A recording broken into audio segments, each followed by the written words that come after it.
আপনারা দেখছেন 6 টিভি বাংলা, সব খবর সবার খবর।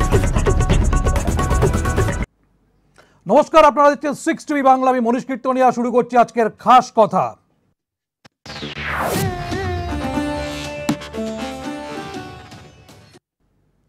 প্রত্যেক দিনই আপনারা জানেন যে খাস কথায় আমরা খাস ইস্যু নিয়েই কথা বলি, তবে আজকে বেশি ভূমিকা করব না, কারণ আপনারা প্রত্যেকে জানেন গত 24 ঘন্টারও বেশি সময় ধরে গোটা শহর গোটা দেশ যা নিয়ে আপাতত আলোচনায় মেতে আছে। একদিকে কোভিড, অন্যদিকে গ্রেফতার, মানে গ্রেফতারের রাজনীতি। হ্যাঁ, এটাই আজকে আমাদের খাস কথার টপিক। অর্থাৎ এই ভয়াবহ প্যান্ডেমিক সিচুয়েশানে যেখানে বাড়িতে ঢুকে সেন্ট্রাল ফোর্স নিয়ে যেভাবে গ্রেফতার করা হয়েছে তা নিয়ে চুলচেরা বিশ্লেষণ চলছে। হাইকোর্টে আজকে শুনানি হয়েছে দুপুর 2টো থেকে, আজকের মতো স্থগিত হয়ে গিয়েছে।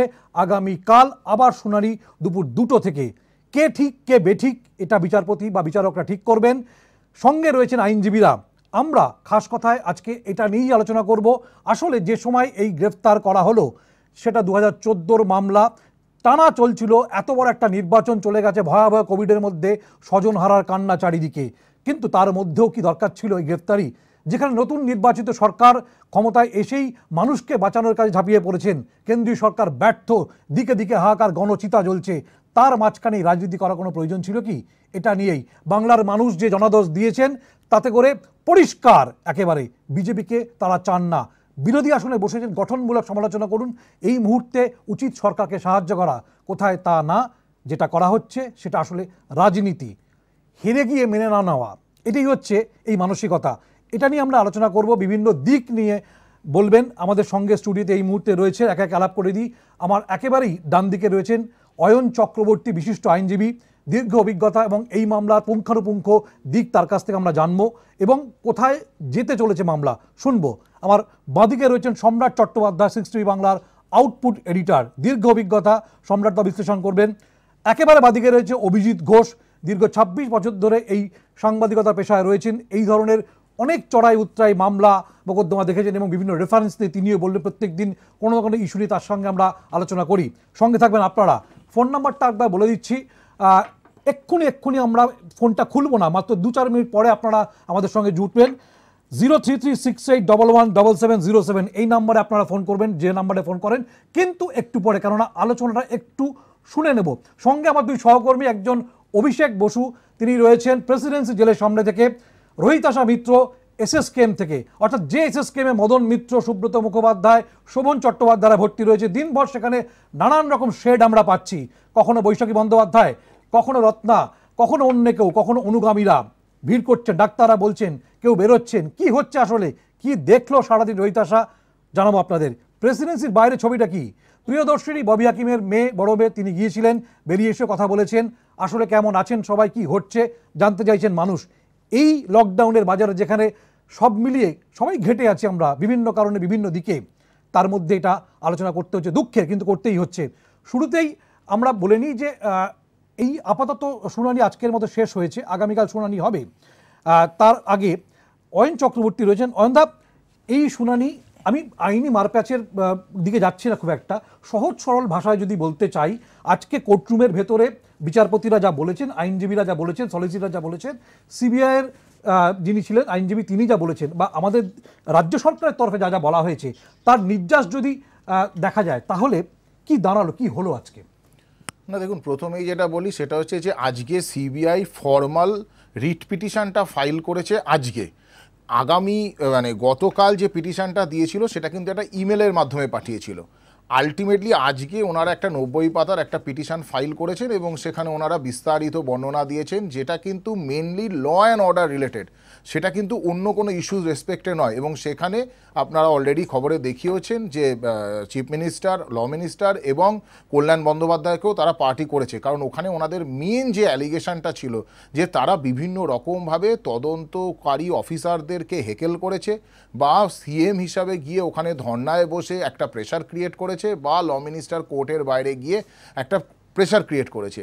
এই পার্টিকুলার ইস্যুর ওপরে ওনারা যে পিটিশনটা ফাইল করেছেন উইথ সাপোর্টিং তাদের বিভিন্ন ডকুমেন্টসের সাথে, আজকে কিন্তু 4 জন আসামির তরফেও কিন্তু 4টে সেপারেট অ্যাপ্লিকেশন ফাইল হয়েছে, যেটা আইনের ভাষা আমরা বলি রিকলিং অ্যাপ্লিকেশন। এই যে স্টে অর্ডার হয়েছে সেই স্টেট অর্ডারটাকে যাতে রিকল করা হয়, যাতে অর্ডারটাকে খারিজ করে দেওয়া হয়, সেইটার জন্য কিন্তু 4টে সেপারেট অ্যাপ্লিকেশন ফাইল করেছেন ওনাদের আইনজীবীদের তরফ থেকে অনারেবল হাইকোর্টের কাছে। এবং আজকে যখন মামলার শুনানির সময় কিন্তু কোর্ট সেইগুলোকে অ্যাকসেপ্ট করে এবং সেই অ্যাকসেপ্টেন্সের ওপর বেস করেই কিন্তু প্রথম অ্যাটর্নি জেনারেল তুষার মেহতা আর্গুমেন্ট স্টার্ট করেন, যার মূলত বক্তব্য ছিল যে বিভিন্ন রকমভাবে রাজ্য সরকার প্রভাব বিস্তার করেছে, ল অ্যান্ড অর্ডার ডিস্টারবেন্স করেছে, সব কিছু মিলিয়ে আলটিমেটলি সিবিআইকে প্রপারলি ইনভেস্টিগেশন করতে দেওয়া হচ্ছে না। যদিও অন রিপ্লাই আর্গুমেন্টে এসছে যে ইনভেস্টিগেশনের তো আর কিছু বাকি নেই, অলরেডি ইনভেস্টিগেশন কমপ্লিট করে তো সিবিআই এর তরফে চার্জশিট ফাইল করা হয়েছে, যেটা হচ্ছে কনক্লুশন অফ দ্য ইনভেস্টিগেশন, এবং সেখানে একটা অপশান ওপেন রাখা হয়েছে যে ফার্দার ইনভেস্টিগেশন আমরা করছি। তাহলে সেক্ষেত্রে তাদের কাস্টাডিতে নেওয়ার কি দরকার আছে সেই প্রশ্ন আজকে মহামান্য আদালতে সেই প্রশ্ন উঠেছে যে কাস্টাডিতে এই কোভিড সিচুয়েশনে নেওয়ার কি দরকার। তখন এই আর্গুমেন্ট কাউন্টার আর্গুমেন্টের উপরে আজকে শেষ হয়েছে, আবার আগামীকাল 2টোর সময় মামলাটা ফিক্স করা। আজকে একটা থানা ডায়েরি হয়েছে, গড়িয়াহাট থানা, চন্দ্রিমা ভট্টাচার্য তিনি করেছেন সিবিআইয়ের বিরুদ্ধে যে ডিজাস্টার ম্যানেজমেন্টের অ্যাক্ট সেটাকে ব্রেক করে সিবিআই ফোর্স নিয়ে গিয়ে ফোর্সফুলি তুলে এনেছে। এই যে ডিজাস্টার ম্যানেজমেন্ট অ্যাক্টে মামলা করা সিবিআইয়ের বিরুদ্ধে, এটা কতটা আইনসঙ্গত বা যুক্তিসঙ্গত? এটা কি হাইকোর্টের যে শুনানি চলছে তার সঙ্গে অ্যাড হতে পারে? দেখুন, সিবিআই তার আর্গুমেন্টে নিঃসন্দেহে হয়তো এই সাবমিশনটা রাখবে। একটা এফআইআর হয়েছে, একজন সেই এফআইআরটা করেছে আন্ডার ডিজাস্টার ম্যানেজমেন্ট অ্যাক্টের রেসপেক্টে, সেটা করা হয়েছে। কিন্তু সিবিআই এখানে কিন্তু মাথায় রাখতে হবে, সিবিআই কিন্তু তদন্তটা করছিল on the basis of high court অর্ডারে, এবং CBI conclusion of investigation chargesheet file করতে গেছিল কোর্টে। তার আগে তারা যে অ্যারেস্ট করেছে সেই অ্যারেস্টটার পেছনে কোনো চক্রান্ত আছে কিনা, সেই অ্যারেস্টটার কোনো দরকার আছে কিনা, সেটা একটা অন্য আইনি আলোচনা। কিন্তু যে আলোচনাটা হচ্ছে যে চার্জশিটটা ফাইল করতে গেছে, আমাদের কিন্তু একটা জিনিস মাথায় রাখতে হবে, কোর্টগুলো কিন্তু আমাদের খোলা। আমরা কিন্তু বার অ্যাসোসিয়েশন থেকে বিভিন্ন রেজলিউশন নিয়ে রেখেছি। 17 তারিখ অবধি কোর্টগুলো বন্ধ করে রেখেছিল honourable high court officially notification issue করে, 3 মে থেকে 17 মে অবধি, এই 16 মে অবধি। 17 মে থেকে কিন্তু আমাদের সমস্ত কোর্ট খোলা, ম্যাজিস্ট্রেট বা জাজেরা কিন্তু আসছেন। ফলে সেখানে কিন্তু কোনো ইললিগালিটি নেই যে কেন। তাহলে সেই অ্যাসপেক্টে যদি সিবিআই আজকে আর্গুমেন্ট করে যে আমরা তো কোর্ট খোলা, সেখানে চার্জশিট ফাইল করতে গেছি, আমার মনে হয় সেক্ষেত্রে কিন্তু এফআইআরটাকে জাস্টিফাই করা যাবে না। বেশ, অন্ত আমি আসবো আপনার কাছে আবারও। আমাদের সহকর্মীরা বিভিন্ন জায়গায় রয়েছে, তাদের কাছে ফিরে যাব একবার। অভিজিৎ, আমি তোমার কাছে আসি। সেটা হচ্ছে যে তুমি মামলাটাকে অবজার্ভ করছো বাইরে থেকে, আমার মতো আমরা দেখছি সাধারণ মানুষ এই যে বাংলার পালসটাকে আমরা বোঝার চেষ্টা করছিলাম। আমরা বিভিন্ন অনুষ্ঠান করেছি, সেখানে রাজ্যপালের এই যে অনুমতি দেওয়াটা, তুমি আগের দিন দেখছিলে, ও রাজ্যপালের অনুমতি দেওয়াটাকে অনেকে তাকে কালপিট বানিয়েছেন, বা তিনি দিতে পারেন কিনা, কেন দিলেন, কোথাও তিনি ভ্যাকসিন নিয়ে চাইবেন ইত্যাদি ইত্যাদি, তার ভূমিকা সমালোচিত হচ্ছে। এই মামলাটা রাজনৈতিকভাবে কতটা গুরুত্বপূর্ণ এই মুহূর্তে, সেটা বিজেপির প্লাস হচ্ছে না মাইনাস হচ্ছে, নাকি তৃণমূলের প্লাস হচ্ছে, নাকি তৃণমূলের মাইনাস? মনীষ, যেটা মানে সব থেকে বড় কথা, এই মুহূর্তে সব থেকে গুরুত্বপূর্ণ মামলা যে মানে মামলা যেটা হচ্ছে রাজ্য রাজনীতিকে, মানে একটা মামলা যে রাজ্য রাজনীতিকে উত্তাল করে দেয়। আমাদের বাংলায় বিগত কয়েক বছর ধরে বেশ কয়েকটি মামলা এই ধরনের ঘটনা ঘটিয়েছে।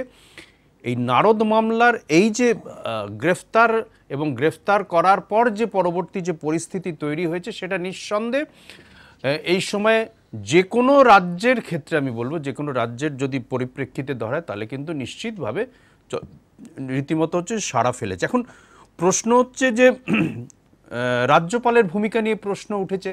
মানে তিনি আইনি ভাবে হচ্ছে যে মানে তিনি যে অনুমতি দিয়েছেন মামলা চালিয়ে যাওয়া বা এই 4 জনের বিরুদ্ধে ব্যবস্থা নেওয়ার যে অনুমতি দিয়েছেন, সেটা আইনি না বেআইনি সেটা প্রশ্ন নয়। প্রশ্ন যেটা উঠেছে, রাজনৈতিক মহল যেটা প্রশ্ন তুলেছে, যে 6 বছর ধরে একটা মামলা চলছে, সেই মামলায় কিছুতেই কনক্লুশনে আসতে পারছে না। বিধায়ক যারা, তাদের বিরুদ্ধে রাজ্যপাল আমার নিজের লোক বলে আমি হচ্ছে যে তাকে দিয়ে হচ্ছে যে একটা আইনের ফাঁক তুলে নিয়ে হচ্ছে আমি করেছি। যারা সাংসদ, 8 জন সাংসদ, সেখানে তৃণমূলের আছে, বিজেপির আছে, সেখানে কিন্তু হাত দেওয়া হচ্ছে না। তখন এই জায়গায় দাঁড়িয়েই কিন্তু রাজনৈতিক মূল প্রশ্ন তুলেছে, সদিচ্ছা না রাজনৈতিক প্রতিহিংসা। এইটা হচ্ছে মনীষ সব থেকে বড় বিষয়। তার সঙ্গে যে দ্বিতীয় বিষয়টা জুড়েছে, সেই দ্বিতীয় বিষয়টা অবশ্যই যে একটা প্যান্ডামিক পিরিয়ড হতে পারে। তারা যাদের বিরুদ্ধে অভিযোগ, তারা টাকা নিয়েছেন কি নেননি, কিভাবে নিয়েছেন, কার কথায় নিয়েছেন, অন্য প্রশ্ন, এটা আইনি প্রশ্ন, আদালতের প্রশ্ন, এ বিষয়ে আমাদের কোনো বক্তব্য নেই সাংবাদিক হিসেবে। কিন্তু যে প্রশ্নটা হচ্ছে কোভিড পিরিয়ড, সব মানুষের যাতায়াত গতিবিধি হচ্ছে রেস্ট্রিক্টেড, নিয়ন্ত্রিত করে দেয়া হয়েছে, তার মাঝে হঠাৎ কেন এই ঘটনা ঘটানো হলো, এইটা হচ্ছে সব থেকে। এখন মনে হতে পারে যে এর মাঝে যদি একদম স্বাভাবিক জীবনযাপনের মাঝে যদি এই ঘটনা ঘটতো, তাহলে হচ্ছে পাবলিক রিয়াকশনটা আরও বেশি হতো। সিবিআই তার মানে হচ্ছে যে ইচ্ছাকৃতভাবে এই প্যান্ডামিক পিরিয়ডের লকডাউনের জন্য অপেক্ষা করেছে এবং যখন হচ্ছে মানুষ সাধারণভাবে রাস্তাতে বেরোচ্ছেন না কোনো মানে জরুরি দরকারি ছাড়া, ঠিক সেই সময়ের সুযোগটা নিয়েছে। ফলে এই যে কোভিড পিরিয়ডের মাঝে এই যে একটা অশান্তি, স্বাভাবিকভাবে রাজ্যের 3 জন বিধায়ক, 2 জন মন্ত্রী, একজন, আমি প্রাক্তন মেয়রের কথা ছেড়ে দিলাম, তিনি দলে কোন দলে আছেন নিজেই জানেন না, আমি তার কথা ছেড়ে দিচ্ছি, 3 জন হয়েছেন, তারা নির্বাচিত প্রতিনিধি, জনপ্রিয় নেতা। ফলে তারা যদি গ্রেফতার হন, বাড়ি থেকে সকালবেলা বিশাল কেন্দ্রীয় বাহিনী দিয়ে তুলে নিয়ে যদি গ্রেফতার করা হয়, তাহলে তো একটা রিয়াকশন হবেই। মনীষ, অভিজিৎ, আমি আবার একটু সম্রাটের কাছে আসবো। আমার 2 সহকর্মী রোহিতাশা এবং অভিষেক রয়েছে, একজন প্রেসিডেন্সি সামনে থেকে, একজন এসএসকেএম থেকে। প্রথমেই অভিষেকের কাছে। অভিষেক, প্রেসিডেন্সিতে ববি হাকিম রয়েছেন, মাঝে মধ্যেই কেউ দেখা করতে যাচ্ছেন, কখনো অতীন ঘোষ, কখনো অন্য কেউ, কখনো অন্য কোনো মন্ত্রী। তিনি কারোর সঙ্গে দেখা করছেন, কারোর সঙ্গে করছেন না, বাড়ির লোকের সঙ্গে অবশ্যই করছেন। তার একটা অন্য ইমপ্লিকেশনস আছে, আমরা সেটা পরে আসছি। এই মুহূর্তে প্রেসিডেন্সির সামনের পরিবেশটা ঠিক কেমন? কারা রয়েছেন, নাকি একদম ফাঁকা, শুধুমাত্র নিরাপত্তা রক্ষীরা রয়েছেন? কি দেখছো সেখানে?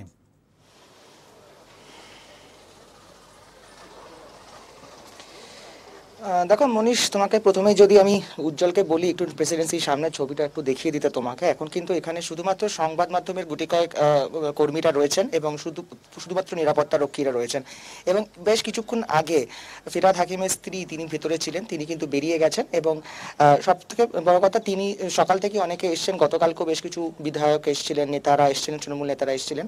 আজকেও কিন্তু সকাল থেকে যেমন দেখেছি, তার 2 মেয়ে দেখা করতে এসেছিলেন, তার স্ত্রী এসেছিলেন, কিন্তু কাউকেই তার সাথে দেখা করতে দেওয়া হচ্ছে না। মূলত জেলের যে যারা সুপারিনটেন্ডেন্ট রয়েছে, তারা কিন্তু তাদের সাথেই দেখা করছেন। এবং যেটা জেল কর্তৃপক্ষের তরফ থেকে জানানো হয়েছিল যে তার যেহেতু জ্বর রয়েছে, তাই তার একটা করোনা টেস্ট হয়েছে এবং তার করোনা টেস্টের পরবর্তী ক্ষেত্রে তার নেগেটিভ রিপোর্ট এসেছে এবং তার গ্যাসের সমস্যা রয়েছে বলেই কিন্তু জেল কর্তৃপক্ষের তরফ থেকে জানানো হয়েছে।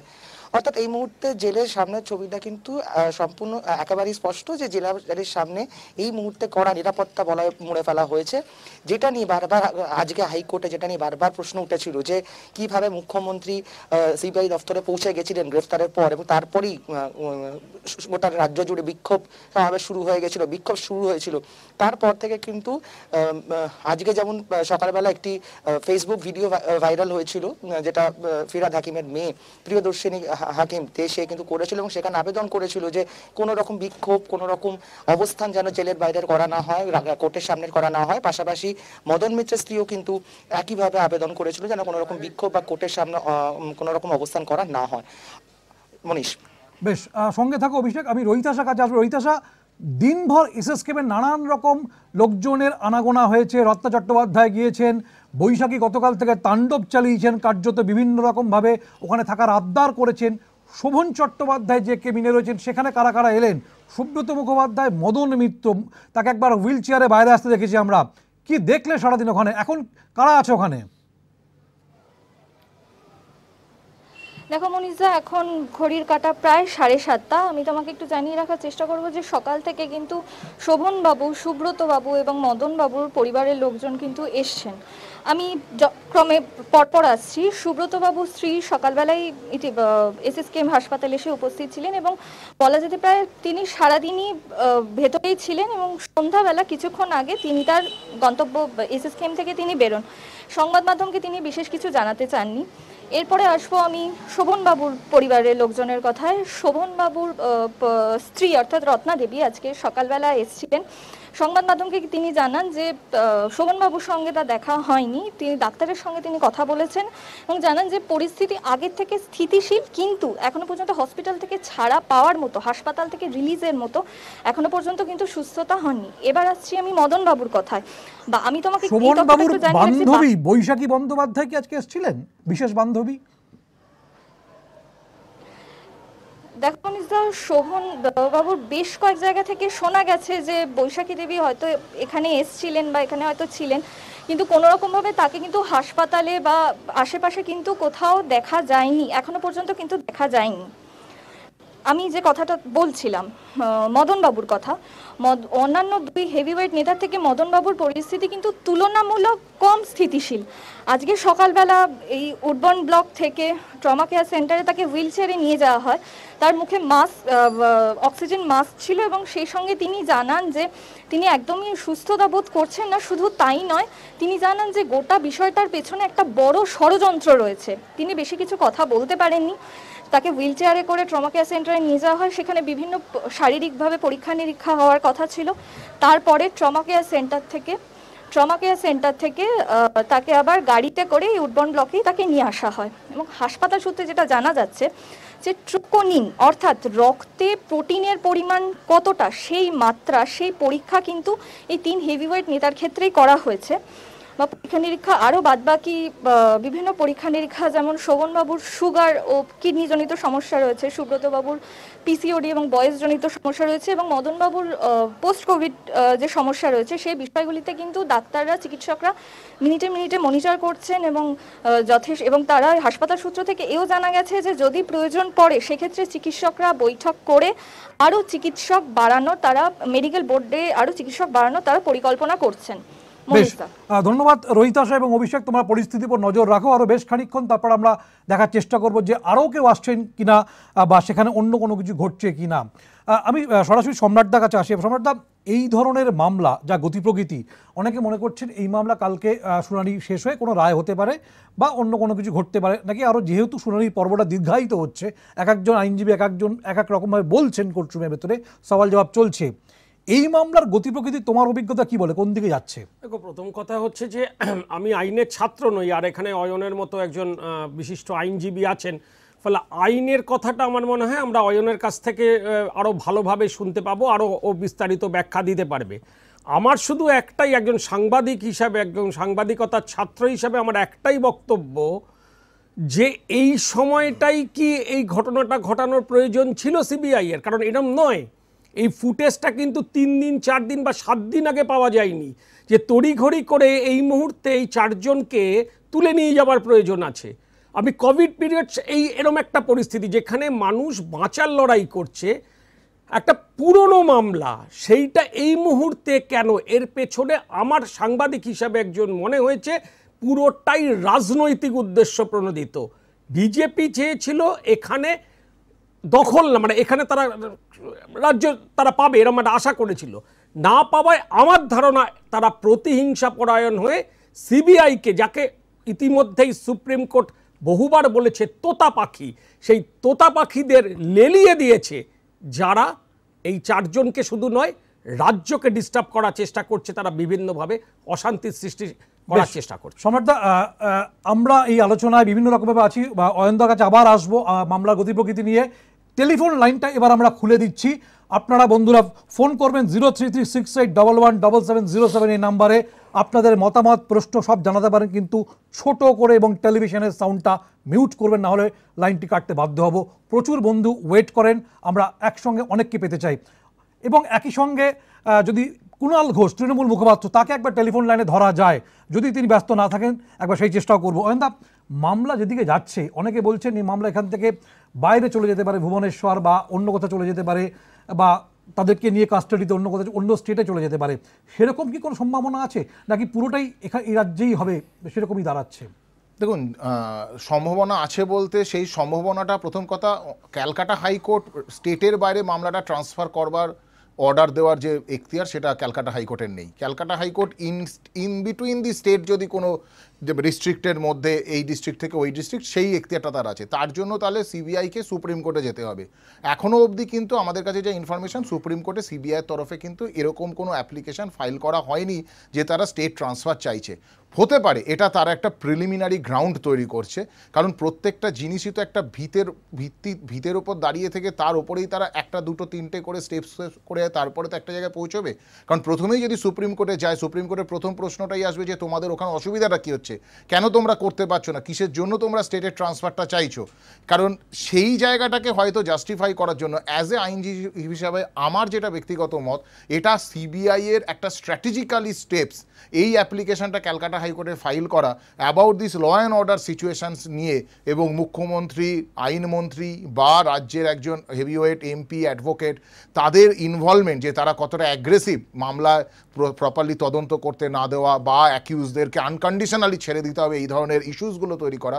বেসিক্যালি আমার মনে হয় সিবিআই এইগুলো দিয়ে গ্রাউন্ড তৈরি করছে যাতে তারা সুপ্রিম কোর্টে গিয়ে হয়তো এই আবেদনটা করতে পারে যে তারা এখানে মামলাটা তদন্ত বা এখানে মামলার ট্রায়াল হয়তো কোনো রকমভাবে করতে পারবে না। এটা আমার ব্যক্তিগত ধারণা। একজন দর্শক বন্ধু চলে এসেছে, আমি একটা অন্য গুরুত্বপূর্ণ পয়েন্টে আছি যেটা খুব বহু চর্চিত গতকাল থেকে। আমি এটা নিয়ে অভিজিৎ এবং সম্রাট তোমাদেরও মতামত চাইবো।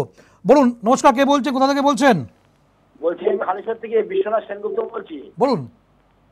বলছি যে রাজ্যপাল বা এবং মোদী, অমিত শাহ, হ্যালো শুনতে পাচ্ছি, আপনি বলুন প্লিজ। অমিত নেমেছে যে আজকে ইলেকশনে ওনারা হেরে গিয়ে মানুষের সঙ্গে যে ব্যবহার করছে, আজকে মন্ত্রী এতদিন ধরে ওনারা কি করছিলেন। বেশ বেশ বোঝা গেছে আপনার বক্তব্যটা, অন্তত বোঝা গেছে যে মোদী অমিত শাহ হেরে গিয়ে নতুন করে অন্য পথ বেছে নিয়েছেন। আরেকজন দর্শক বন্ধু এসেছে, নমস্কার, কোথা থেকে বলছেন? নমস্কার, আমি চন্দননগর থেকে বলছি, জয়ন্ত চক্রবর্তী। জয়ন্তবাবু বলুন।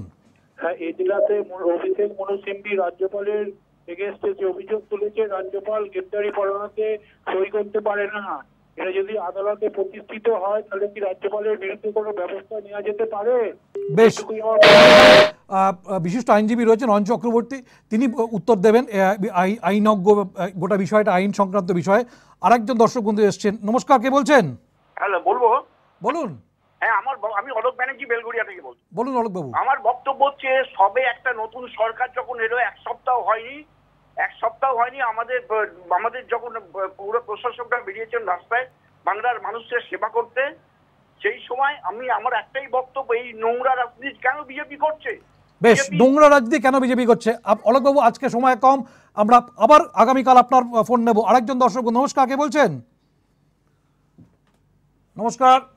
হ্যালো, বলুন হরিদাস বাবু। হ্যাঁ, ঘটনা হচ্ছে গ্রেপ্তার রাজনীতি বিষয়টা খুব ভালো। এবছর আগামী এক বছরের মধ্যে অনেক আইপিএস আইএস ধরা পড়বে, ভারতী ঘোষ ধরা পড়বে, রাজীব কুমার ধরা পড়বে। মনে দেখবো যে মোদির পুলিশ দক্ষ না দিদির পুলিশ দক্ষ, এই অপেক্ষায় রইলাম। বেশ, আপনি তাহলে অপেক্ষা থাকুন, দেখতে থাকুন এবং রোজ ফোন করেন, আগামীকালও করবেন আশা করি। নমস্কার, একজন দর্শক বন্ধু এসেছেন, কে বলছেন?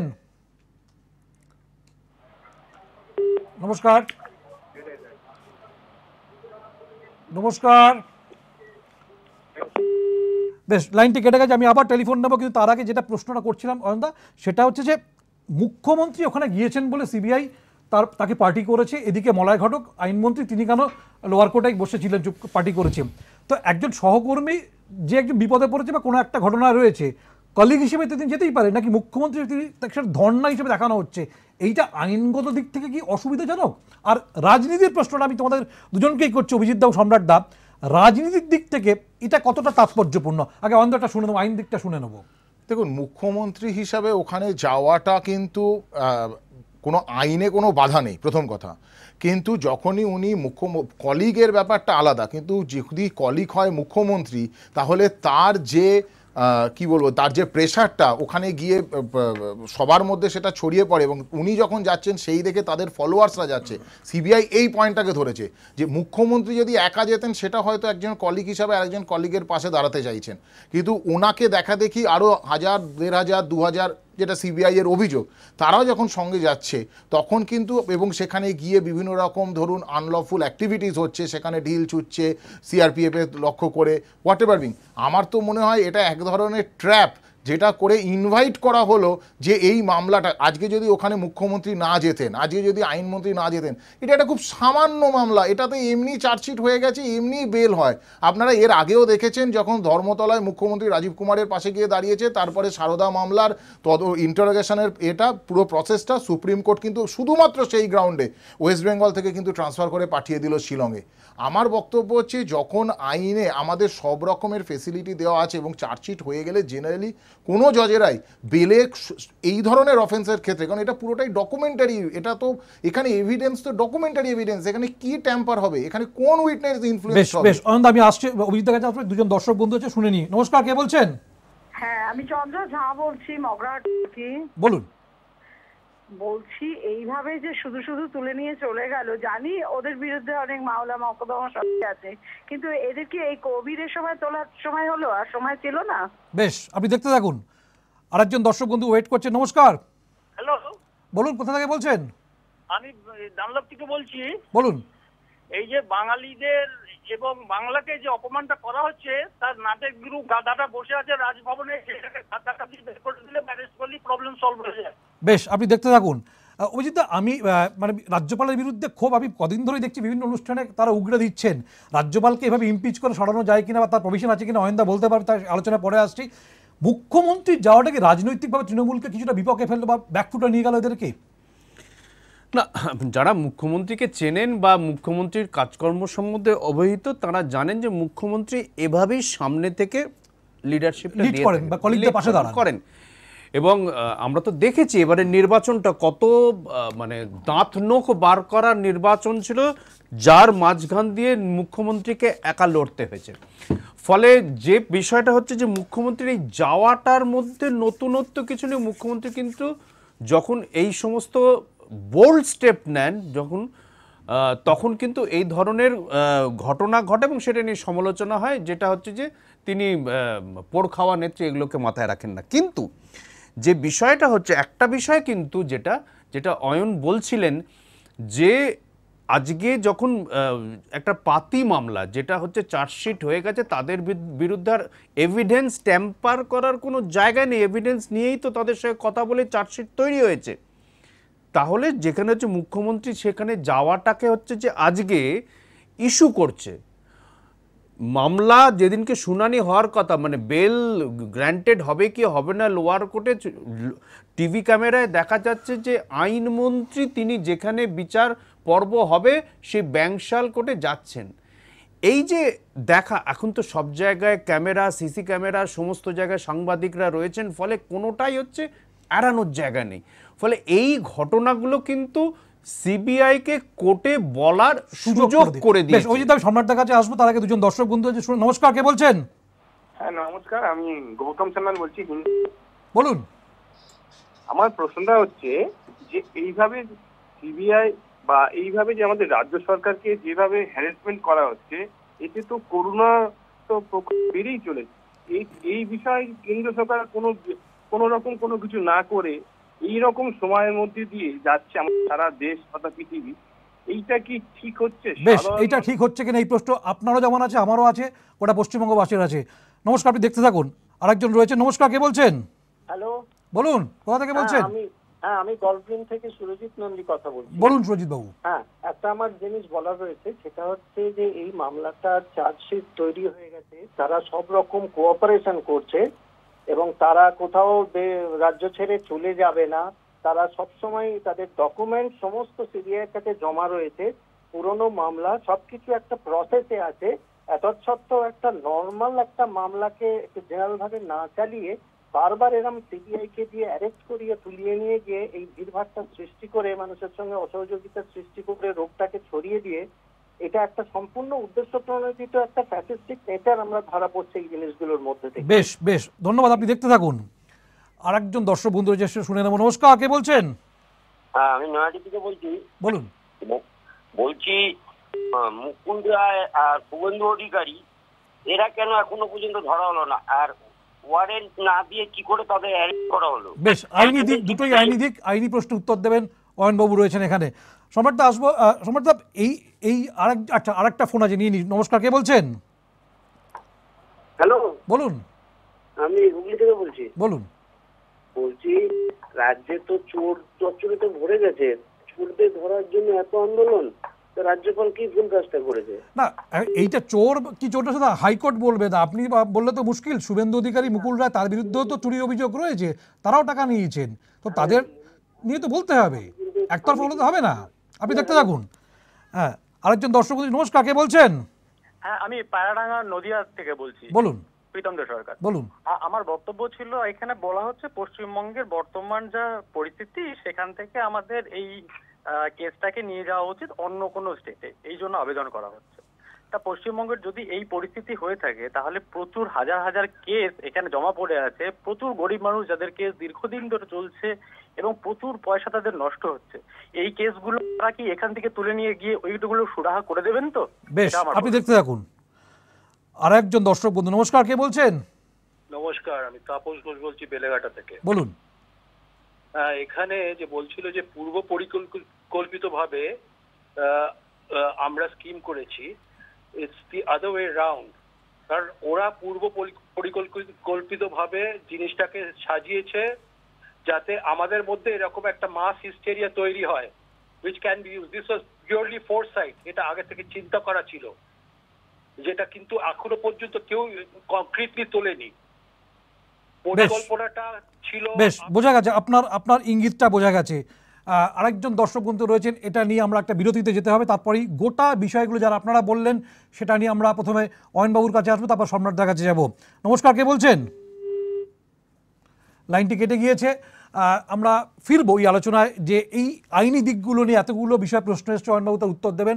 সম্রাটদা একটা রাজনৈতিক ব্যাখ্যা আমি তোমার কাছ থেকে নেব, তবে একটা বিরতিতে যেতে হবে, ফিরে আসছি, সঙ্গে থাকুন।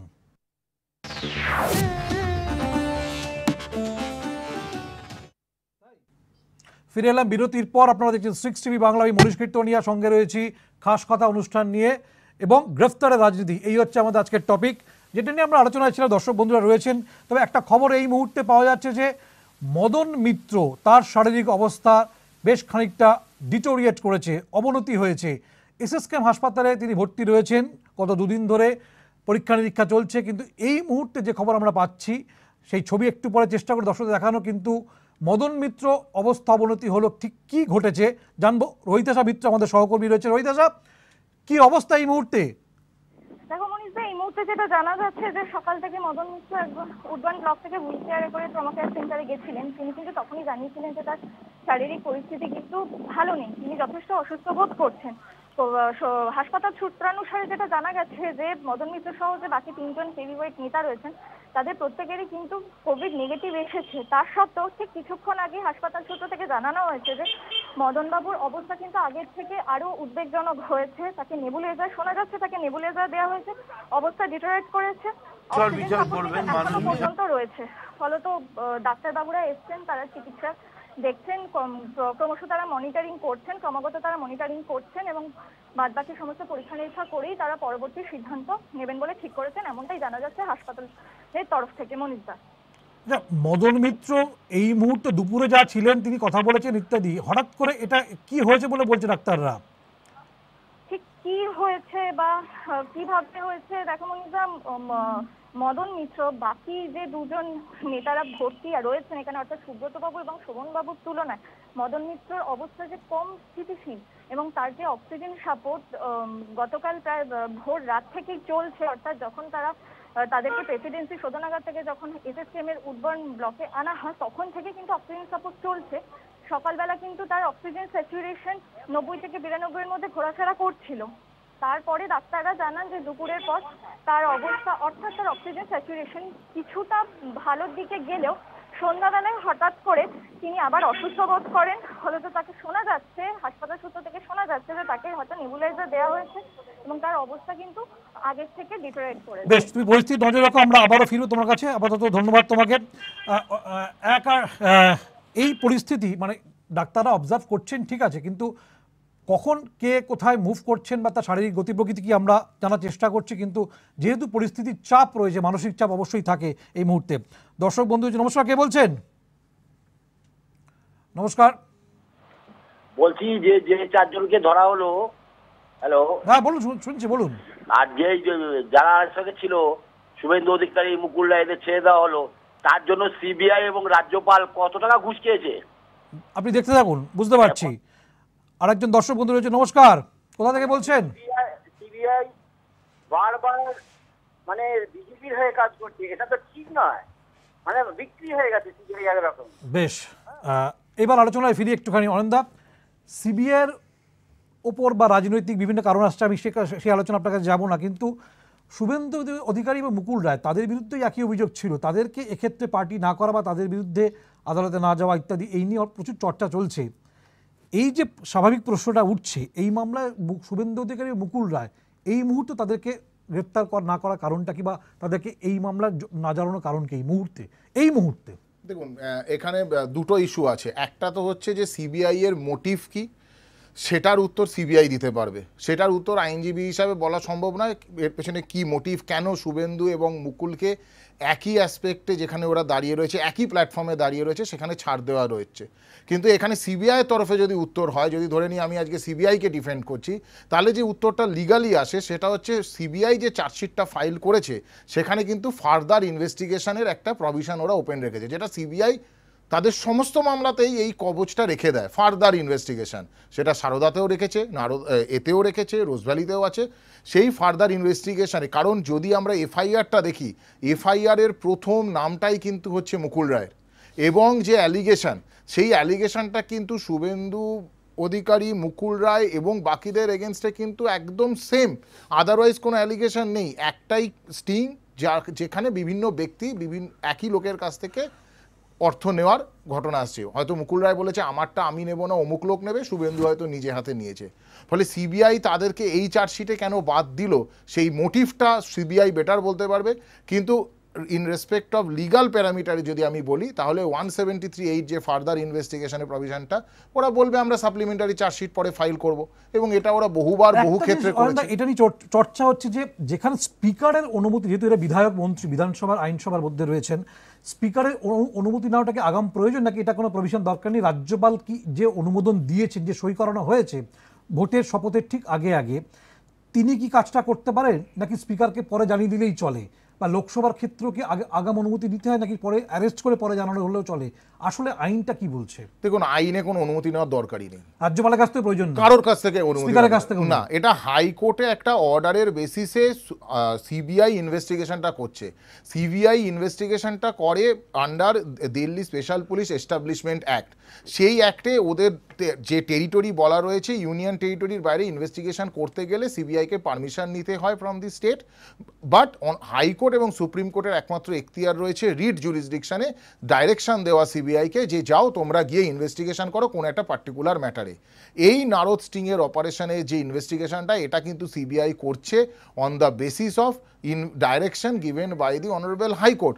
ফলে এখানে নতুন করে তাদের পারমিশন নেওয়ার কোনো দরকার নেই, কারণ তারা যে টাকাটা নিচ্ছে পাবলিক সার্ভেন্ট হিসাবে, তারা তাদের অফিসে বসে কিন্তু নিচ্ছে না, তারা যে যার বাড়িতে বসে নিজে, এই নয় যে কোনো অফিসের কোনো কাজ করে দেবে বলে তারা এই টাকাটা নিচ্ছে, তারা বাড়িতে বসে একটা দেখা যাচ্ছে একটা অ্যালিগেশন, সত্যি মিথ্যা সে তো ট্রায়ালে প্রমাণ হবে, সে টাকাটা অ্যাকচুয়ালি কিসের জন্য নিয়েছে, আদৌ নিয়েছে কিনা, বা এই যে ক্যামেরায় যেটা দেখা যাচ্ছে সেটা ফেক কোনো ভিডিও কিনা, সে তো ম্যাটার অফ ট্রায়াল। কালকে শেষ হতে পারে নাকি এটা চলতে পারে বলে মনে হচ্ছে? ট্রায়াল তো চলবেই, ট্রায়াল তো তাড়াতাড়ি শেষ হওয়ার কোনো প্রশ্নই উঠছে না, কোনো প্রশ্নই উঠছে না। এই মামলাটায় চার্জশিট ফাইল হয়েছে, যেটা আইন সেটা হচ্ছে জাজ সাহেব কগনিজেন্স নেবে, নিয়ে যারা অ্যাকিউজ রয়েছে তাদেরকে সমন পাঠাবে বা তাদের এগেনস্টে ওয়ারেন্ট অফ অ্যারেস্ট ইস্যু করবে, এবং তারা এসে অ্যাপিয়ার করে বেল নেবে।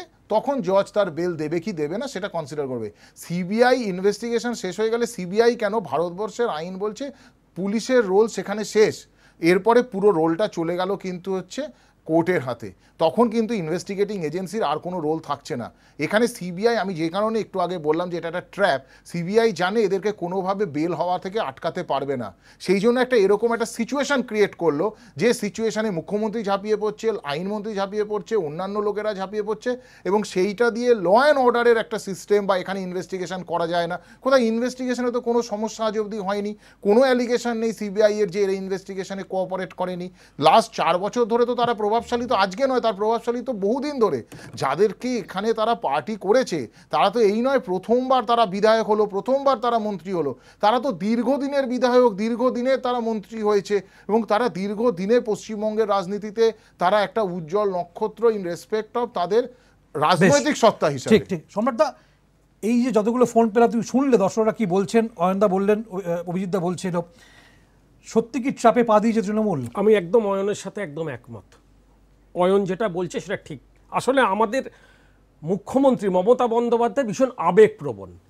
সিবিআই কিন্তু এই সুযোগটা অপেক্ষাতেই ছিল যে তার কোনো সহকর্মীকে বাড়ি থেকে তুলে নিয়ে যাব, তাকে তো নোটিশ দিয়ে তুলে নিয়ে গেল, হয়তো তার রিঅ্যাকশনটা অন্যরকম। রাজীব কুমারের বেলায় তো তিনি দেখেছেন এপিসোডটা, এক্স্যাক্টলি ওই জন্যই ওই কারণেই চিত্রনাট্যটা রেডি করে রেখেছিল যে মমতা বন্দ্যোপাধ্যায় ট্র্যাপে পা দেবেন কি দেবেন না। এখানে বুঝতে হবে, এখানে মমতা বন্দ্যোপাধ্যায় তার আবেগটা কিন্তু সিবিআই নিয়ন্ত্রণ করতে পারেননি। তিনি একদম একদম এই একটা এখানে শুধু রাজীব কুমার ইনসিডেন্ট নয়, আপনারা একটু মনে করে দেখুন, মদন মিত্রর বেল ক্যান্সেল হয়েছিল হাইকোর্টের ডিভিশন বেঞ্চ, শুধুমাত্র মদন মিত্র যখন তখন অ্যারেস্ট হয়, তারপরে ওই গাড়ি ভাঙচুর এবং সেই সময়ও কিন্তু সেই একটা রাস্তায় এক্স্যাক্টলি সেম ট্র্যাপ। মানে আপনার কি মনে হয় না যে পুরোটা এই যে চিত্রনাট্যটা, আমি জানি আইনজীবী হিসাবে আপনার ওই চেয়ারে বসে বলাটা অনেকটা অসুবিধা, কিন্তু একটা ক্যালকুলেশন করে সাজিয়ে নেওয়া যে মমতা বন্দ্যোপাধ্যায় আবেগটাকে যদি আমরা একটু নাড়া দিতে পারি, উনি ঝাঁপিয়ে পড়ে এই সুযোগটা আমরা কাজে লাগবো, যেটা বাইরে রাজ্যে নিয়ে যাওয়ার ক্ষেত্রে। একদম আমি আপনার সাথে আমি যেটা প্রথম থেকে বলার চেষ্টা করছি যে এটা সামান্য ম্যাটার, মানে এটা একটা ওই ফোরার থেকেও হয়তো কম একটা জিনিস, যেটা আজকে গ্যাংরিং এর থেকেও বেশি জিনিসে গিয়ে দাঁড়িয়ে আমি আবার আসছি, শুধুমাত্র এই ধরনের দর্শক বন্ধু অপেক্ষা করছেন। নমস্কার, কে বলছেন, কোথা থেকে বলছেন? বেলেঘাটা ফুলবান দিয়ে বলছি। বলুন। এটা কি আরাম হয়েছে দাদা, 77 বছর বয়স হলে কি রাজনীতি আরাম হয়েছে? একজন জিতে আসা একে এইভাবে অ্যারেস্ট করছে, এই বিজেপি হেরে গেছে বলে এই সমস্ত গুলো করছে। বেশ বোঝা গেছে, আপনার খুব বোঝা গেছে নিশ্চিতভাবেই। আরেকজন দর্শক বন্ধু রয়েছে। নমস্কার। নমস্কার। হ্যাঁ নমস্কার, বলছি। বলুন, কোথা থেকে বলছেন? ব্যারাকপুর থেকে। বলুন। বলছি যে আসামিদের বেল এটা তার অধিকার, এটা তার অধিকারের মধ্যেই পড়ে, এটা কেউ কোনো দয়া করে দিচ্ছেন না, এটা শিডিউলে পরিষ্কার জামিনের কথা বলেও দিয়েছে। তাছাড়া এই পুরানো একটা কেস, কোনো ইনস্ট্যান্ট কেস হতো, সেই কেসটা তাহলে সেইভাবে ওনারা প্রসেস করতে পারতেন। এটা উইথ এ মোটিভ, এটা বেশ সেই কারণেই আমাদের আজকের অনুষ্ঠানের নাম গ্রেফতারের রাজনীতি। আরেকজন দর্শক বন্ধু হয়েছে। নমস্কার, কে বলছেন? আচ্ছা, আমি দমদম থেকে বলছি। বলুন।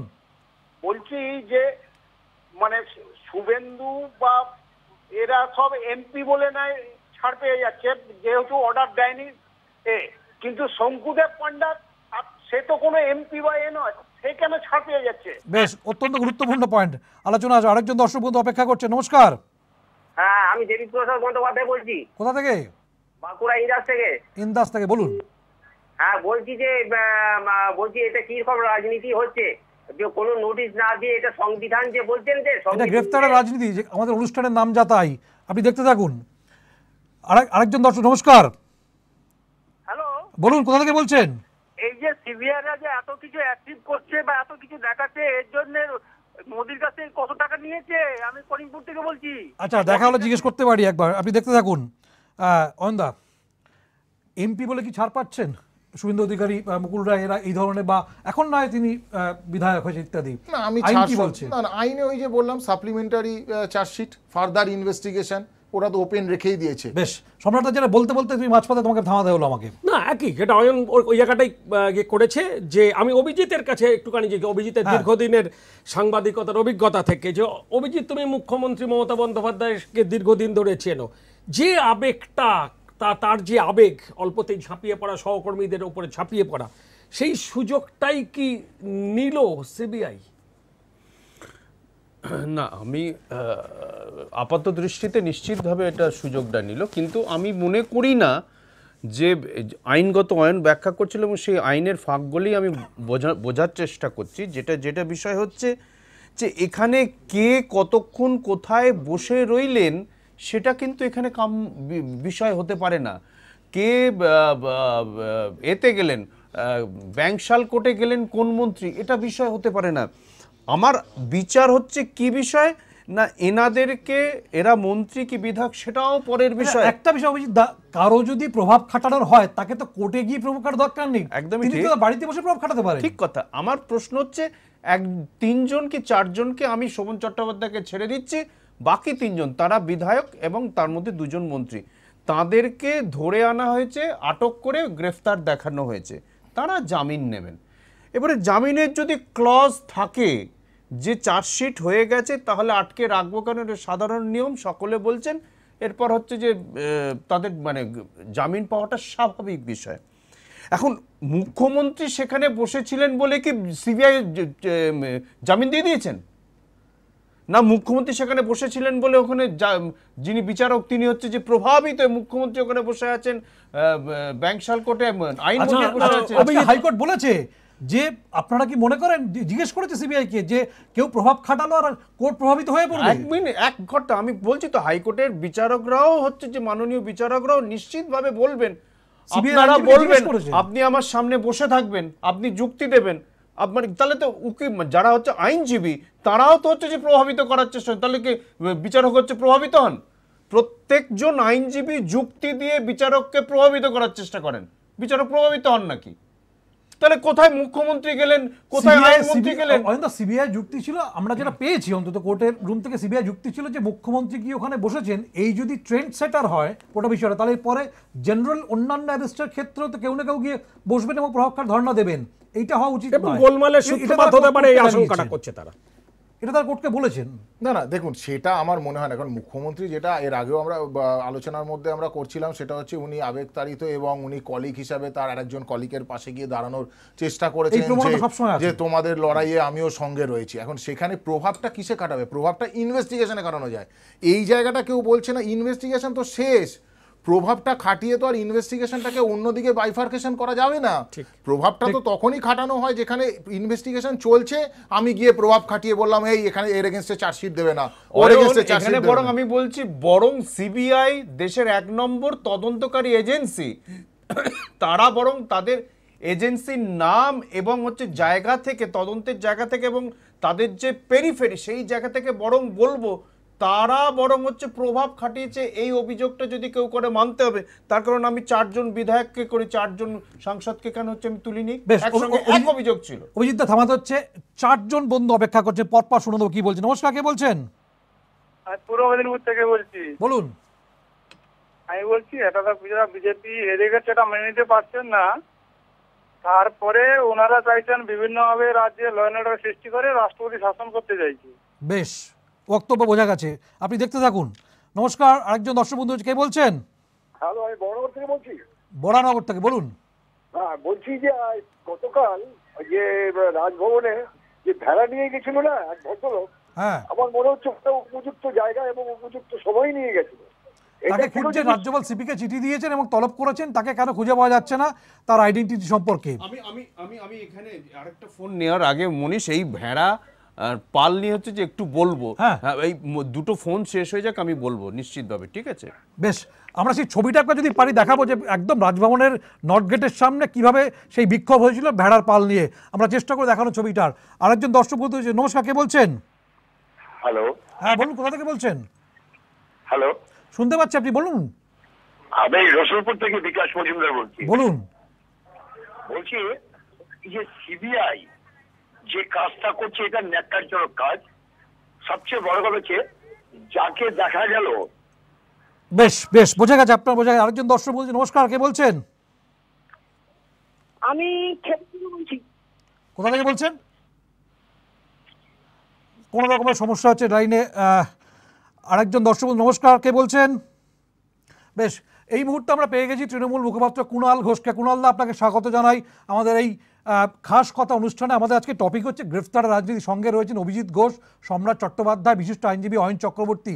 প্রচুর দর্শক বন্ধু জেলার বিভিন্ন প্রান্ত থেকে ফোন করছে। কুণাল দা, যেভাবে গ্রেফতার করা হয়েছে তা নিয়ে তারা প্রতিবাদ জানাচ্ছেন, একেবারে টাটকা। একই সঙ্গে মামলার গতি প্রকৃতি আলোচনা করছি। মুখপাত্র হিসেবে এই গোটা মামলা, গ্রেফতার, রাজনীতি, প্যান্ডেমিক সিচুয়েশন সব মিলিয়ে যদিও আপনি বলেছেন, প্রেস কনফারেন্স করেছেন, তবুও কোন দিকে যাচ্ছে এবং কিভাবে রাজনীতির বিষয়টা যদি একটু বলে, যে রাজনীতিভাবে বিজেপি কতটা মাইনাস করছে, প্লাস করছে, নাকি তৃণমূলের প্লাস হলো এতে? বাংলার মানুষ কিন্তু এটাকে ভালো চোখে দেখছেন না, আপনি কি বলবেন? না, আমি প্রথম কথা বলি যে এই গোটা বিষয়টা তার যে বেসিক মেরিটটা, অর্থাৎ এই যাদের টাকা নিতে দেখা গিয়েছে তারা ঠিক করেছেন না ভুল করেছেন, তারা দোষী না নির্দোষ, এই বিষয়ে আমার কোনো মন্তব্য নেই। এটা আমি খুব ক্লিয়ার করে দিতে চাই। এই বিষয়ে আমার কোনো মন্তব্য নেই। এটা তদন্ত, কোর্ট, অন্যান্য বিষয় আছে। কিন্তু যে পদ্ধতিতে, যেভাবে এবং যে সময়ে এই করোনা বিধ্বস্ত এবং করোনার বিরুদ্ধে যুদ্ধের সময় যেভাবে অ্যারেস্ট করা হলো, অপ্রয়োজনে অ্যারেস্ট করা হলো, তার বিরুদ্ধে প্রতিবাদ আছে। আসলে ভোটে গোহারা হেরেছে, বিজেপিটা নিতে পারছে না। এখন সেই জায়গায় দাঁড়িয়ে আগামী 2024 লোকসভার দিকে তাকিয়ে তৃণমূল কংগ্রেস এবং মমতা বন্দ্যোপাধ্যায়কে ভারতবর্ষের মানচিত্রে প্রধান প্রতিপক্ষ ভাবছে এই ভারতীয় জনতা পার্টি দিল্লির নেতৃত্ব। ফলে সমস্ত রকম এজেন্সিকে ব্যবহার করে তারা এই জায়গাটা একদম প্রথম দিন থেকে অস্থিরতা তৈরি করার চেষ্টা করছে। সেই বৃহত্তর ষড়যন্ত্রের একটা অঙ্গ হচ্ছে এই অ্যারেস্টটা। কারণ যদি চার্জশিট দেওয়া হয় তার জন্য সকালবেলা বাড়ি থেকে তুলে আনার কোনো দরকার ছিল না। ওখানে অয়ন রয়েছে, ফলে আমার মনে হয় বিস্তারিত বলতে পারবে যে চার্জশিটটা দিতে কোর্টেও দিয়ে দিতে পারতো। ফলে কগনিজেন্সের সময় এরা গেলে তখন বেল অপোজ করতো বা ইত্যাদি ইত্যাদি। ফলে বিজেপি এটা নোয়িং ফুললি ওয়েল যে এটা একটা প্রভোকেশন, অস্থিরতা তৈরি। আমরা করোনায় সাহায্য দিতে পারছি না, অক্সিজেন দিতে পারছি না, রেমডেসিভির দিতে পারছি না, ভ্যাকসিন দিতে পারছি না, শুধু দিতে পারছি ডবল ইঞ্জিন সরকারের উত্তরপ্রদেশের থেকে ডেড বডি দিতে পারছি। তো এই জায়গায় দাঁড়িয়ে এগুলো থেকে নজর ঘোরানো এবং বাংলায় এমন অস্থিরতা তৈরি করা যার পেছনের দরজা দিয়ে 355, 356 এইসব দিবা স্বপ্ন দেখা যায়, এইসব করতে গিয়ে প্রভোকেশন দিতে গিয়ে এই ঘটনাটি ঘটিয়েছে। এবং মুকুল রায় এবং শুভেন্দু অধিকারী এদের এবং শঙ্কুদেব পান্ডা এদের অ্যারেস্ট না করে আরো বুঝিয়ে দিয়েছে যে বিজেপির কোলে উঠে পড়লে তারা এই সমস্ত রাজনীতির থেকে দূরে থাকতে পারে। এবং মুকুল রায়ের উপর এতখানি তাদের বার্তা দেয়া ছিল যে চার্জশিটে নাম থাকবে না, তদন্ত হবে না। উনি মনের আনন্দে উত্তর কৃষ্ণনগরে বিধানসভা লড়ার সময় তার যে প্রার্থী পদ এবং সেই সময় যে ইয়েটা দিতে হয় হলফনামা, তাতে তিনি নারদ মামলাটা রাখলেন না, তথ্য গোপন করলেন। আমার ধারণা বিস্তারিতটা অয়ন বলতে পারবে। গোটাটাই বিজেপির একটা দলীয় এজেন্ডা এবং বাংলার প্রতি প্রতিহিংসা পরায়ণ আচরণ, সেটা আমরা দেখতে পাই। কুণালদা, একটাই প্রশ্ন করবো, আর সেটা হচ্ছে যে মুখ্যমন্ত্রী কেন গিয়েছেন এটা নিয়ে সিবিআই কোর্টে কথা বলেছে এবং তিনি বলেছেন এটা যদি ট্রেন্ড সেটিং হয় তাহলে আগামী দিনে অন্যান্য অ্যারেস্টের ক্ষেত্রে এই ধরনের ধারণা হবে। প্রভাব খাটাচ্ছেন বলছে, মুখ্যমন্ত্রী কেন গেলেন? প্রবল আপত্তি। আমি একটা জিনিস কিছুতেই বুঝতে পারছি না, যদি সিআইডি অফিসে মুখ্যমন্ত্রী যেতেন তাহলে সেটা রাজ্যের অধীনে যেত, প্রভাব খাটাতে পারেন। সিবিআই অফিসে মুখ্যমন্ত্রী গেলে মুখ্যমন্ত্রী সিবিআইটা কার আন্ডারে এবং মুখ্যমন্ত্রী কিভাবে প্রভাব খাটাবেন এটা আমি কিছুতেই বুঝতে পারছি না। আর একটা জিনিস বুঝতে পারছি না, নিজাম প্যালেসের গেটে লোক জমা আছে বলে তারা নাকি বের করতে পারেননি, কিন্তু নিজাম প্যালেসের পেছনে যে দরজা আছে এবং সেটা যথেষ্ট বড় দরজা এবং সেই দিয়েও যে লোক যাতায়াত করে, গাড়ি ঢোকে বেরোয়, সেই দরজাটা দিয়ে কেন কোর্টে নিয়ে যাওয়া হলো না এবং সেটাকে ছুতো করা হচ্ছে সামনের গেটে ভিড় ছিল বলে? সিবিআই এর কোন ম্যানুয়ালে লেখা আছে যে তাদের সিজিও কমপ্লেক্সের পশ্চিম দিকে যে দরজা থাকবে সেখান থেকেই অ্যাকিউজদের বের করতে হবে, পূব দিকে যদি কোনো দরজা থাকে সেটা ব্যবহার করা যাবে না? এই বিষয়টা আমি কিছুতেই বুঝতে পারছি না। বেশ বেশ, অনেক ধন্যবাদ কুণালদা আমাদের সঙ্গে মতামত শেয়ার করার জন্য। অভিজিৎ দা, এই দরজার ব্যাপারে একটা জিনিস আমি শুধু বলে দিই, আজকে কিন্তু অ্যাডভোকেট জেনারেল কোর্টে বলেছে যে আমরা কিন্তু কলকাতা পুলিশকে যখন এটা বলা হয়, কলকাতা পুলিশ কিন্তু সিবিআইকে ইনফর্ম করেছিল যে আমরা ওদের কোর্টে নিয়ে যাওয়ার জন্য গ্রিন চ্যানেল তৈরি করে দিচ্ছি, আপনারা ওখান দিয়ে নিয়ে যান। That was refused by the CBI. তো এটা কিন্তু আজকে কোর্টে অ্যাডভোকেট জেনারেল কিশোর দত্ত এই সাবমিশনটা কিন্তু মাননীয় বিচারপতিদের কাছে রেখেছেন। অত্যন্ত গুরুত্বপূর্ণ তথ্য। অভিজিৎ দা, কুণালদা যা বললেন, বাকি দর্শকরা যা বলছেন বা আমাদের অডিয়েন্স যা বলছে, সবটা মিলিয়ে একটা আইনি দিক, এর রাজনৈতিক দিকটা যদি বলো। না, আমি প্রথমেই বলি, দুটো তিনটে পার্ট আছে মনীষ, একটু ছোট্ট করে সময়টা নেবো। এক নম্বর হচ্ছে রাজ্যপালের গেটের সামনে, নর্থ গেটের সামনে ভেড়া নিয়ে প্রতিবাদ, সেই ছবি আমরা যদি দেখাতে পারি, চেষ্টা করছি। ভেড়ার পাল না রাজ্যপাল যিনি করেছেন অত্যন্ত বুদ্ধিমত্তার সঙ্গে করেছেন এবং হচ্ছে ভেড়ার পাল না রাজ্যপাল মিশিয়েছেন। রাজ্যপাল পদটি হচ্ছে নিশ্চিত একটা সম্মানীয় পদ, সাংবিধানিক পদ নিশ্চিতভাবে, কিন্তু রাজ্যপাল বিগত 1.5 বছর ধরে 19 সালে তিনি হচ্ছে মানে এই রাজভবনে আসার পর থেকে যা যা করছেন তা মোটেই হচ্ছে যে এটা একটা সাংবিধানিক পদ থাকলেও হয়, না থাকলে তাতে রাজ্য শাসনে কোনো সমস্যা হয় না। এখন রাজভবনের গেটের বাইরে ভেড়ার পাল, তার জন্য টুইট করে মুখ্যমন্ত্রীকে সাথে অ্যাড করে তিনি জানতে চাইছেন নিরাপত্তার কি হবে, মানে কি? মানে ওখান থেকে মনীষ, যখন রাজভবনের গেটে অসংখ্য সাংবাদিক, চিত্র সাংবাদিক থাকেন, তখন তার নিরাপত্তার অসুবিধা হয় না?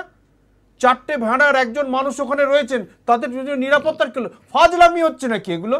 এগুলো একটা নিরেট একটা ফাজলামি। প্রত্যেক দিন মানুষকে এই ভদ্রলোক, এই বৃদ্ধ মানে মানে যে ভদ্রলোক যিনি হচ্ছেন যে সাংবিধানিক পদে রয়েছেন, তিনি প্রত্যেক দিন রাজ্য সরকারকে যে কোনো বিষয়ে উত্তক্ত করার একটা হচ্ছে পলিসি নিয়েছেন। আমার মনে হয়, আমি জানি অয়ন বলতে পারবে যে কোনো ইমপিচ করা, আমাদের অন্য দেশের মতো ইমপিচ করা রাজ্যপালকে কোনো জায়গা নেই, না নেই।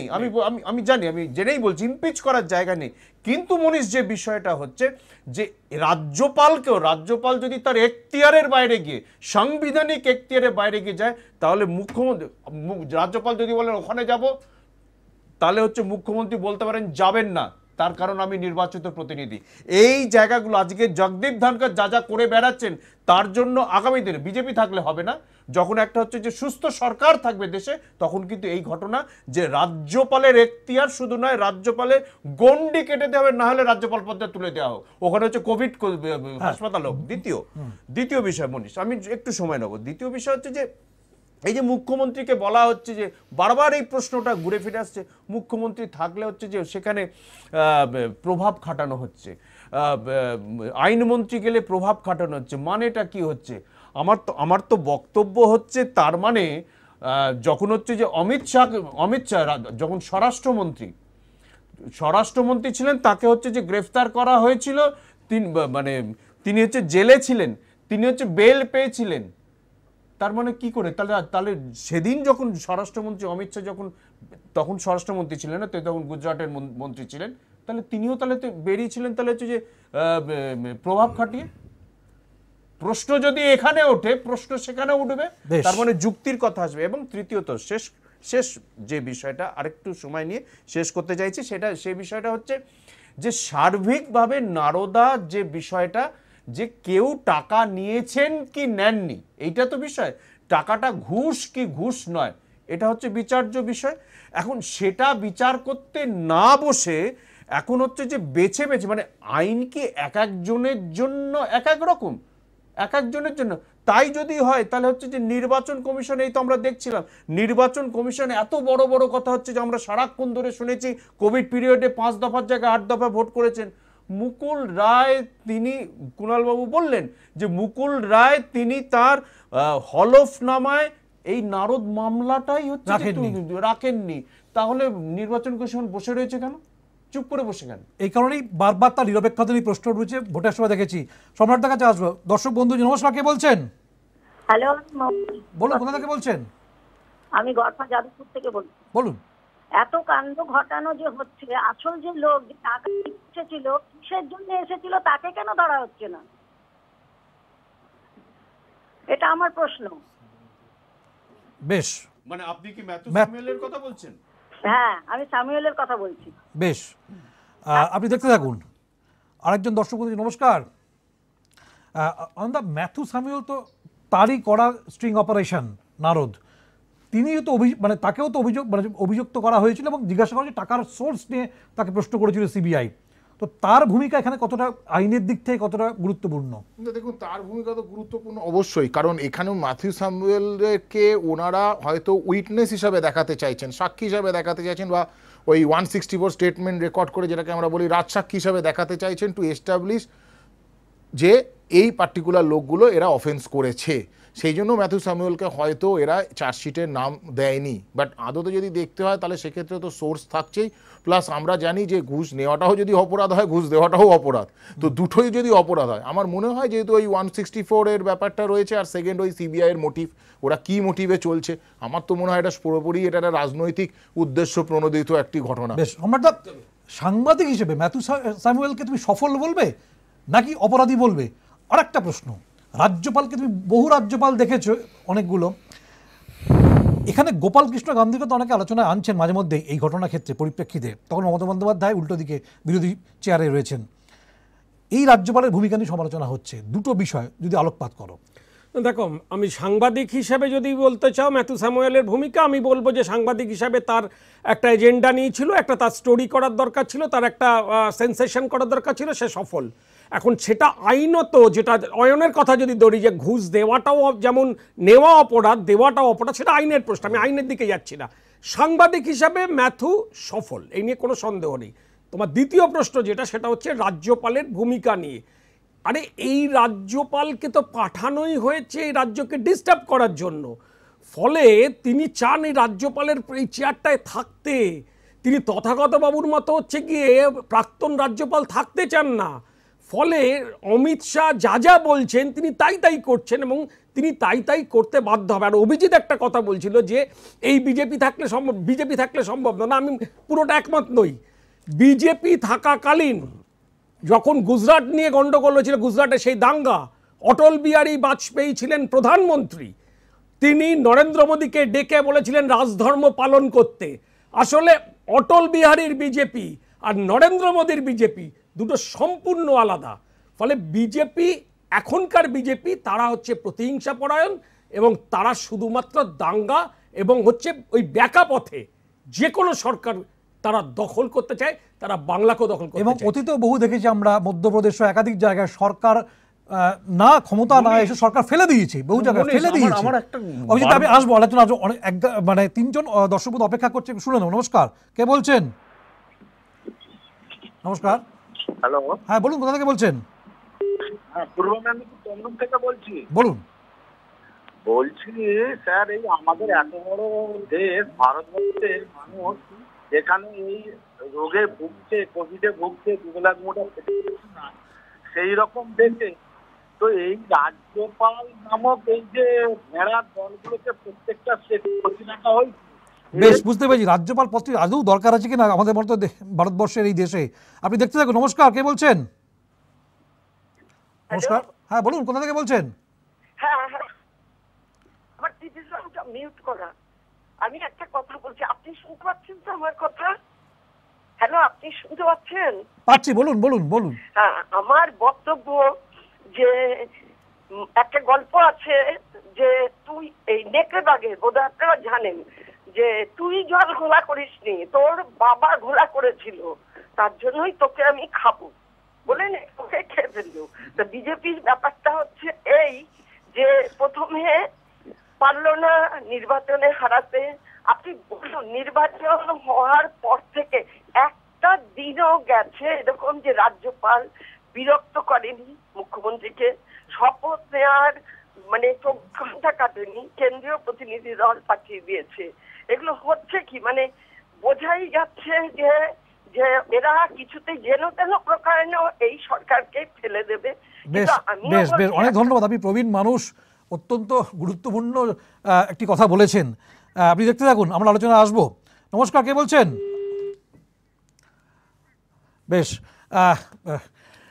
অভিজিৎ দা, আমি যিনি বললেন অত্যন্ত প্রবীণ মানুষ, বোঝাই যাচ্ছিল তুই করিসনি, তোর বাবা করেছে। না, প্রতিহিংসার কথা তো আমরা একটা গল্প উনি তুলে ধরেছেন, হিসাবের একটা গল্পের অত্যন্ত বিরক্ত সেটা বোঝা যাচ্ছে যে একটা সরকার তৈরি হয়েছে কেন্দ্রীয়, মানে তারপরে একটা দিনে রাজ্যপাল না আগেকার দিনে এই যে জমিদাররা বলতেন, আরে তুই করিসনি তো কিছু, তোর ঠাকুর দাদা এটা করেছিল, তোকে এখন দিতে হবে। সেটা তখন একটা জামা ছিল, এখন 20টা হচ্ছে যে লাঠিতে এসে ধান গম বাড়ি সব নিয়ে চলে গেল।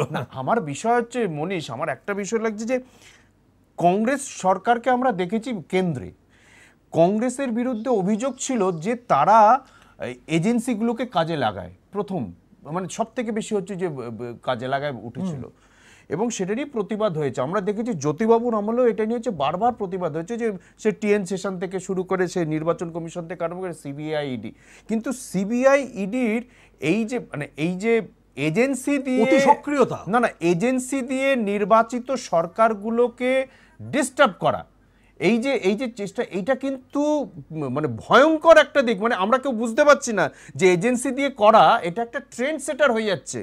এরপর কি হবে, পরের যদি একটা সরকার আসে, ছেড়ে দিক যে বিজেপি না হোক, একটা জোট সরকার, বিজোট সরকার, যে সরকারই আসুক, তারা কিন্তু আবার অপেক্ষা করে থাকবে, আমি আমার এজেন্সি দিয়ে আমাকে ডিস্টার্ব করেছো, কালকে যদি স্ট্যালিন যদি হচ্ছে প্রধানমন্ত্রী হন, সে হচ্ছে বলবে যে আমাকে তুমি ডিস্টার্ব করেছো, এবার হচ্ছে আমি তোমার পেছনে এজেন্সি লাগিয়ে রাখবো। ট্র্যাডিশন চলছে। এরপর কি হবে মনি, সেখানেই শেষ নয়। তাহলে রাজ্য সরকারগুলোর হাতে হচ্ছে তদন্তকারী সংস্থা আছে, সিআইডি যেমন আমাদের এখানে আছে সংস্থা। এবারে রাজ্য সরকার যদি রাজ্য বিজেপি নেতাদের পেছনে হচ্ছে যে ঠিক একইভাবে লেগে থাকে এবং দুজন তিনজন জয়প্রকাশ মজুমদারের মতো হচ্ছে যে একটার পর একটা ঘটনা যদি ঘটে কখনো কখনো, সে ঠিক না ভুল ঘটেছিল সে পরের ব্যাপার, যদি ঘটে এটা যদি মানে ধরে ধরে যারা বলছেন বড় বড় কথা বলছেন, এটা যদি এবারে সিআইডি যদি পেছনে হচ্ছে যে লাগতে শুরু করে এবং মামলা দিতে শুরু করে, আরে পুলিশে চুলে 18 কাজ সকলেই জানে, তদন্তকারী সংস্থা চুলে 18 কাজ সকলেই জানে, সেইটা যদি এবার হচ্ছে যে ট্র্যাডিশনালি হয় পাল্টা, তাহলে রাজনীতিটা কোন মানুষের উপকার করতে, কোভিড সামলাবেন, মানুষের পাশে দাঁড়াবেন না, এটা করবেন মানে বেশ। অভিজিৎ, আমাদের সময় শেষ হয়ে আসছে। আমরা একজন দর্শক বন্ধু, শেষ দর্শক বন্ধু, এখনো পর্যন্ত 34 জনের সঙ্গে আমরা কথা বলতে পেরেছি, আর 3-4 জন লাইন কেটে গিয়েছে। শেষ দর্শক বন্ধু, তারপরে আমরা আলোচনা শেষ করতে যাব। নমস্কার, কে বলছেন? বলছি। কোথা থেকে? বলুন। এই রাজ্যপালটাকে কবে সরাবে এখান থেকে আমাদের পশ্চিমবাংলায়? দিদির সাথে দেখালো, জিজ্ঞেস করতে হবে, দেখতে থাকুন। অভিজিৎ, আমাকে শেষ করতে হবে। সম্রাটদা, অয়নদা, আমি একটা লাইন করে নিতে দেবো যে এই যে মামলা চলবে, অয়নদার যে অভিজ্ঞতা বা গতিপ্রকৃতি বলছেন আইনজীবী হিসেবে, যে মামলা এক্ষুনি শেষ হচ্ছে না, এক্ষুনি এটা শুনানিটা চলবে, হয়তো 4 দিন 5 দিন বা নেক্সট উইকে গড়াবে। আমি মনীষ একটু ডিস্টার্ব করে দিই, যে মামলা গড়ানো না, মামলা গড়ানোর প্রশ্ন হচ্ছে তো, মামলা গড়ানোর চেষ্টা করবে এবং এটা হচ্ছে 3-4 দিনও হচ্ছে যে মামলা শুনানি চলবে, এরকম যদি হয় কিন্তু অবাক হওয়ার থাকবে না। সেটা হচ্ছে আমার মনে হয় অয়ন এটা সবথেকে ভালো বলতে পারবে মনীষ, র‍্যাপ আপটা যদি অয়ন করে কালকে ঠিক কি হতে পারে, ওর যতটা বলা একজন আইনজীবী হিসেবে বলা সম্ভব, আমার মনে হয় সবথেকে ভালো। কি অভিজিৎ? অয়নদা, আমি একটা জিনিস দিয়ে শেষ করতে চাই, সেটা হচ্ছে অভিষেক মনু সিংভি, তিনি সওয়াল করছেন, এখানকার এজি রয়েছেন বা এখানকার কলকাতার লয়াররা রয়েছেন, অভিষেক মনু সিংভিকে আনতে হলো কেন? তিনি রাজ্যের অনেক মামলা লড়েন ইত্যাদি, কলকাতার লয়ার দিয়ে হচ্ছিল না। না দেখুন, ব্যাপারটা তা নয়। বেসিক্যালি ম্যাটারটার যে হাইপ রয়েছে বা যে জায়গায় ম্যাটারটা দাঁড়িয়ে রয়েছে, ক্লায়েন্ট যদি মনে করে যে আমি এখানে অভিষেক মনু সিংভিকে অ্যাপয়েন্ট করব, সেটা তার প্রেরোগেটিভ। এখানে তো স্টেট গভর্নমেন্ট অ্যাপয়েন্ট করেনি। এই মামলা কদিন চলবে? শুনানি কদিন চলতে পারে? মূল মামলাটা শেষ হতে অনেক দিন সময় লাগবে। এখন বেসিক যে জায়গাটা দাঁড়িয়ে আছে, বেলের অর্ডারের ওপর থেকে স্টে অর্ডারটা উঠে যাওয়া, যদি সবকিছু ঠিকঠাক থাকে তাহলে আশা করা যাচ্ছে আগামীকাল বা শুক্রবারের মধ্যে সেই ব্যাপারে একটা ভার্ডিক্ট হয়তো এসে যাবে। কিন্তু মূল যে মামলাটা, যে অ্যাপ্লিকেশনটা আজকে সিবিআই ফাইল করেছে, আমি 1 মিনিট থামাচ্ছি, সময় কম। আপনি বলার সময় বললেন কাল অথবা শুক্রবার, তার মানে কালকে রায় নাও হতে পারে বলে আপনার কথা বলছে। যে স্টে অর্ডারটা হয়ে আছে বেলের উপরে, সেইটা রায় হয়তো আগামীকাল কি ম্যাক্স টু ম্যাক্স হয়তো শুক্রবার হয়তো এসে যাবে।